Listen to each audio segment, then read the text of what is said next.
আল্লাহ তাআলা জুমার নামাজের সময় বেচা বিক্রি নিষিদ্ধ করেছেন, অথচ আমরা প্রায় মসজিদে, এমনকি মসজিদের সাথে যে মার্কেট যার মালিকানা মসজিদের, এ সমস্ত মার্কেটও ধুমসে বেচাকেনা চলতে থাকে।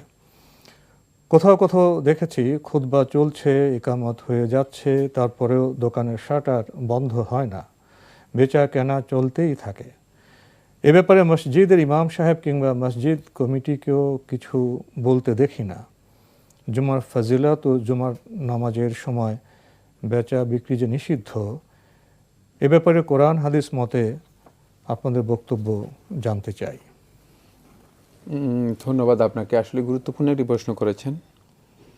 আমাদের আর্থসামাজিক বাস্তবতা এটাই। সেটি হচ্ছে যে জুমার সালাতের জন্য একদিকে খতিব খুতবা দিচ্ছেন, অপরদিকে দেখা যাচ্ছে যে মসজিদের মার্কেটের মধ্যেই লোকেরা বেচা কেনা করছে। প্রথম কথা হচ্ছে, এক্ষেত্রে আল্লাহ সুবহানাহু ওয়া তাআলা স্পষ্ট করে নির্দেশ দিয়েছেন। কোরআনে কারীমে সূরাতুল জুমআতে আল্লাহ সুবহানাহু ওয়া তাআলা ইরশাদ করেন, ইযা নুদিয়া লিস-সালাতি মিন ইয়াউমিল জুমআতি ফাসআউ ইলা যিকরিল্লাহি ওয়া যারুল বাই'। যখন জুমার দিনে আজান দেওয়া হবে সালাতের জন্য, ফাসআউ ইলা যিকরিল্লাহ, তোমরা আল্লাহর জিকিরের দিকে দ্রুত অগ্রসর হও, আল্লাহর জিকিরের দিকে তোমরা দৌড়ে যাও। ফাসআউ, সাই শব্দটা মানে দৌড়ে যাওয়াকে বোঝায়। আল্লাহর জিকিরের দিকে তোমরা দ্রুত যাও, দৌড়ে যাও। এরপরে বলেছেন ওয়াদারুল বাই', এবং বেচা কেনাকে বর্জন করো।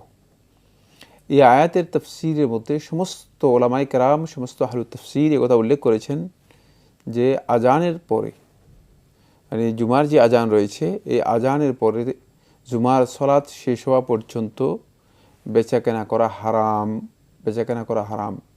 সুতরাং এই অবস্থায় যারা বেচাকেনা করবেন, জুমার সলাত বাদ দিয়ে, সলাতে অংশগ্রহণ না করে, তাদের এই বেচাকেনাটুকু সম্পূর্ণরূপে হারাম হবে। এটি ইসলামী শরিয়া অনুযায়ী জায়েজ নেই। এই মাসআলাটির বিষয়ে মূলত কোন যুগে কোন আলেমের দ্বিমত হয়েছে আমার জানা নেই, কারণ যেহেতু কোরআনের মাধ্যমে সাব্যস্ত হয়েছে, সুতরাং এটা একেবারে নাসসে কাতঈ দ্বারা প্রমাণিত হয়েছে যে বেচাকেনা এই অবস্থায় হারাম হবে, যেহেতু আল্লাহ রাব্বুল আলামিন বেচাকেনাকে বর্জন করতে নির্দেশ দিয়েছেন। সুতরাং যারা বর্জন না করে বেচাকেনা লিপ্ত থাকবে, তারা এই হারাম কাজের মধ্যে লিপ্ত হলো, কোনো সন্দেহ নেই। একটি বিষয়ে আলেমদের দ্বিমত রয়েছে, সেই বিষয়টি হচ্ছে জুমার আজান বলতে এটি কি মানে প্রথম যে আজানটা দেওয়া হয় এটাকে বোঝানো হয়েছে, না দ্বিতীয় যে আজানটি দেওয়া হয় থাকে, ইকামত বলি আমরা, না একামত নয়, খুতবার জন্য যে আজান দেওয়া হয়ে থাকে। জুমাতে তো একটা আজান দেওয়া হয় থাকে এমনি ইলামের জন্য, ইলামের জন্য, আর একটা খুতবার জন্য দেওয়া হয়ে থাকে। খুতবার জন্য যে আজানটা, সে আজানকে বোঝানো হয়েছে, না এমনি যে আজান রয়েছে মানে যেটা ইলামের জন্য মানুষদেরকে জানানোর জন্য দেওয়া হয়ে থাকে এটি, না খতিব খুতবা দাঁড়াবেন এই আজান, এটাকে বোঝানো হয়েছে। ফিকহুল হানাফি এর মধ্যে যদি আমরা দেখি, হানাফি ফিকহীদের মধ্যে মুতাআখিরিনদের অধিকাংশই, এবং কি ইবনে আবেদিনও এটাকে সাপোর্ট করেছেন, সমর্থন দিয়েছেন। সেটি হচ্ছে তারা বলেছেন যে প্রথম যে আজান রয়েছে এই আজানকে বোঝানো হয়েছে, বড় আজান, যেটা ইলামের জন্য হয়ে থাকে, ইলামের জন্য যেটা হয়ে থাকে লোকদেরকে জানানোর জন্য, মানে জুমার দিন এই হিসেবে ইলামের জন্য যে আজানটি হয়ে থাকে এই আজানকে বোঝানো হয়েছে তাদের বক্তব্য।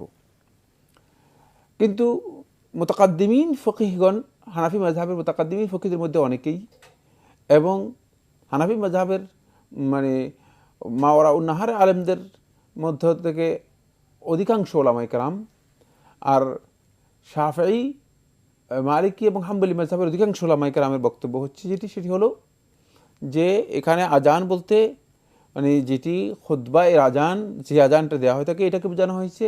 মূলত এটাই আল্লাহ রাসূল সাল্লাল্লাহু আলাইহি ওয়াসাল্লামের সময় ছিল, মানে রাসূলুল্লাহ সাল্লাল্লাহু আলাইহি ওয়াসাল্লামের সময়। আর ওই যে থার্ড যে আজানটি, অথবা ইলামের জন্য যে আজানটি, এটাটি ছিল না, প্রথম আজান, এটা হলো থার্ড আজান মূলত, মানে এটা রাসূল সাল্লাল্লাহু আলাইহি ওয়াসাল্লামের সময় ছিল না। এটি ওসমান ইবনে আফফান রাদিয়াল্লাহু তাআলা আনহু মানে এটাকে চালু করেছেন লোকদেরকে জুমার দিন ইজান করার জন্য, ইলাম করার জন্য, ঘোষণা করার জন্য। তাই বলেছেন যে না, দ্বিতীয় যে আজানটা অর্থাৎ খুতবার জন্য হয়ে থাকে ওই আজানটাকে যেখানে বোঝানো হয়েছে।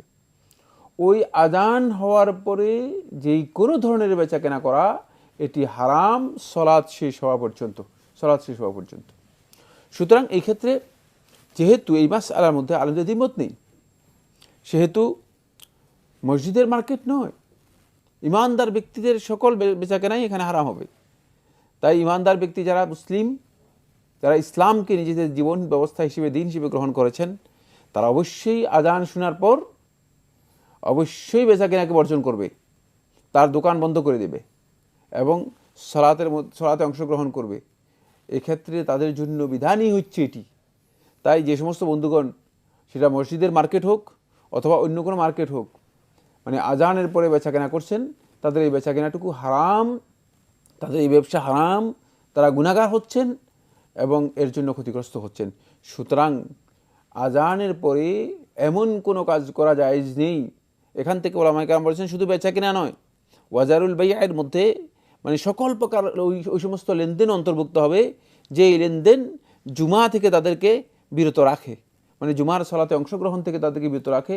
এই প্রকার লেনদেন পর্যন্ত এখানে নিষিদ্ধ, মানে হারাম হবে। কারণ আপনি জুমার সালাত বাদ দিয়ে আপনি অন্য লেনদেনের মধ্যে বেচা কেনা করতেছি না, কিন্তু অন্য দরবারের মধ্যে করবে মানে বসে আছেন, বা অন্য কোনো কাজের মধ্যে বসে আছেন, বা অন্য কোনো ডিউটির মধ্যে বসে আছেন, এই সমস্ত কিছু হারাম হবে যদি কেউ জুমার আজান শোনার পরে এই কাজটি করে থাকেন। এটি ইসলামী শরিয়া অনুযায়ী গর্হিত কাজ। তাই যে সমস্ত বন্ধুগণ মূলত এই কাজগুলো করছেন, এটা তাদের ভুল, কোনো সন্দেহ নেই। আর এটি কোরআনিক কারীমের নস্সে কাতঈ দ্বারা সাব্যস্ত হয়েছে। যদি হাদিসের মাধ্যমে অথবা দুর্বল কোনো বক্তব্যের মাধ্যমে সাব্যস্ত হতো, তাহলে সেখানে ইজতিহাদের অবকাশ থাকতো। এটি এমন বিষয় যে মাসআলার মধ্যে মূলত ইজতিহাদের কোনো অবকাশ নেই। তা আমরা অনুরোধ করব, মসজিদ, যে সমস্ত মসজিদের মধ্যে মার্কেট রয়েছে, মানে ওই মসজিদ কমিটির উপর ওয়াজিব হচ্ছে তারা নির্দেশ দেবে যে জুমার আজান যখন হয়ে যাবে তখন অবশ্যই দোকান বন্ধ করতে হবে, একেবারে সলাতের সালাম ফিরানো পর্যন্ত দোকান বন্ধ থাকবে, সালাম ফিরানোর পর দোকান খুলবে। আর এটা অনেক লম্বা ডিউরেশন নয়, আসলে অল্প সময়, মানে সর্বোচ্চ ডিউরেশন কতটুকু হতে পারে? আধা ঘন্টা হতে পারে, আধা ঘন্টা বা 1 ঘন্টা ডিউরেশন হতে পারে। কিন্তু আধা ঘন্টা 1 ঘন্টা ডিউরেশনের জন্য মানে আপনি নিজের ব্যবসাটাকে হারাম করে নেবেন। মানে আপনি তো একজন ইমানদার ব্যক্তি, একজন মুসলিম ব্যক্তি, এটা আপনার জন্য কোনোভাবে বৈধ হতে পারে না, এই কাজটি আপনি করবেন না। সুতরাং আমরা সতর্ক হই, সচেতন হই।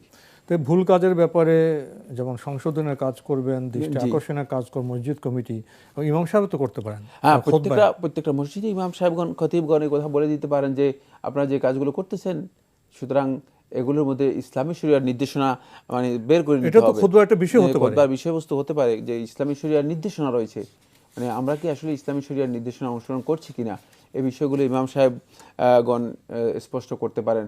আমরা অনেকে দেখি যে মানে তিনি জুমার দিনে মানে জুমার সলাতের জন্য আসলে আসতেছেন না, দেখা যায় জামাত দাঁড়াচ্ছে এমন সময় দূর দিয়ে এসে জামাতে অংশগ্রহণ করেন।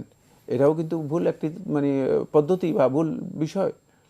জুমার দিন তো অনেক আগেই মসজিদে জুমার দিন যত আগে আসবেন ততই ফজিলত রয়েছে, হাদিস দ্বারা প্রমাণিত হয়েছে। অথচ দেখা গেল যে আমরা জুমার দিন আগে আসা তো দূরের কথা, একেবারে অপেক্ষা করতে থাকি, যখন ইকামতের আওয়াজ শোনা যাচ্ছে যে ইকামত শুরু হয়ে গেছে, তখন দূর দিয়ে এসে আমরা সালাতে অংশগ্রহণ করার জন্য চেষ্টা করি। এই কাজটিও মূলত আমাদের শুদ্ধ নয়, এটাকেও সংশোধন করতে হবে।